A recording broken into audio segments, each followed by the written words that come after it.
तो ये है द चीटर किड। जी हाँ, मैंने बिल्कुल सही कहा, ये है the cheater kid.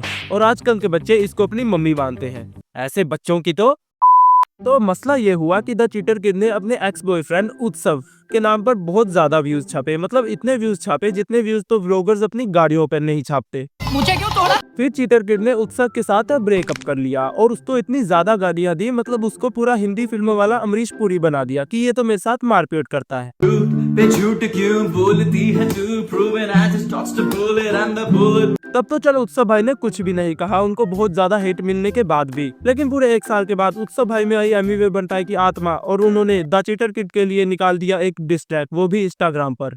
Hello cute red flags मेरे गाने का नाम है। जिसके बाद हो गई द चीटर किड की फील्डिंग सेट है, क्योंकि अब उसकी धोती खुल चुकी थी।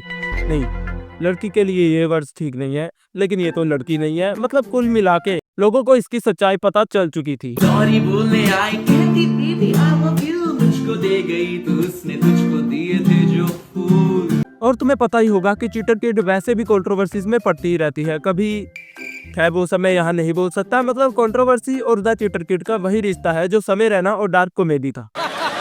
हाँ, समय रैना से याद आया, ये चीटर किड उसके शो पर भी गई थी, है ना। खैर छोड़ो। तो पहले तो चीटर किड ने उत्सव भाई के पैसों पर फुल ऐश की और उसके बाद उससे चीट कर दिया। फिर जब उत्सव ने लोगों से कहा कि इसने मुझे चीट किया है, तो द चीटर किड ने निकाली अपना ब्रह्मास्त्र। अरे वही इन जैसी लड़कियों का लास्ट हथियार, विक्टिम कार्ड। लेकिन अपने सॉन्ग में उत्सव भाई ने इसकी पूरी पोल खोल दी है। उत्सव ने बताया कि ये चीटर किड हमेशा उसकी इंसल्ट करती थी, लेकिन उत्सव ने कभी भी इस चीटर किड के बारे में कुछ भी बुरा नहीं बोला। 89 to 2 stop spreading lies about me cause I haven't told the truth about you।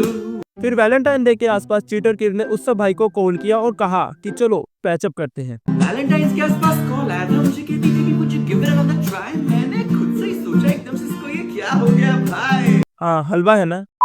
इस चीटर किड को तो पॉलिटिक्स में जाना चाहिए, क्योंकि वो लोग भी तो अपने इलाके में डेवलपमेंट के नाम पर एक बल्ब लगवाकर अगले साल फिर से बेशर्मों की तरह वोट मांगने आ जाते हैं।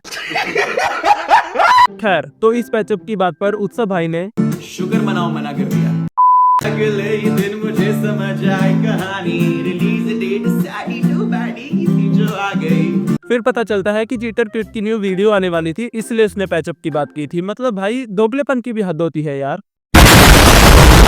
देखा, इसलिए कहते हैं कि एक साइड की स्टोरी सुनकर कभी भी किसी को जज मत करो। बात तो सही है। मैंने सुना है कि चीटर किड के दोस्त सूफी ने भी अब तो उससे दोस्ती तोड़ दी है। देखो, ये तो होना ही था, क्योंकि कोई इंसान कब तक ऐसे चीटर किड जैसों की टॉक्सिसिटी सहता रहेगा। मैं तो बस इस चीटर किड के लिए इतना ही कहना चाहूंगा कि सुधर जाओ। खैर, ये चीटर किड तो ऐसे ही कंट्रोवर्सीज करके व्यूज छापती रहेगी, लेकिन अगर तुम्हें ये वीडियो पसंद आई तो एक लाइक कर दो और चैनल को सब्सक्राइब करके ये वाली वीडियो देख लो।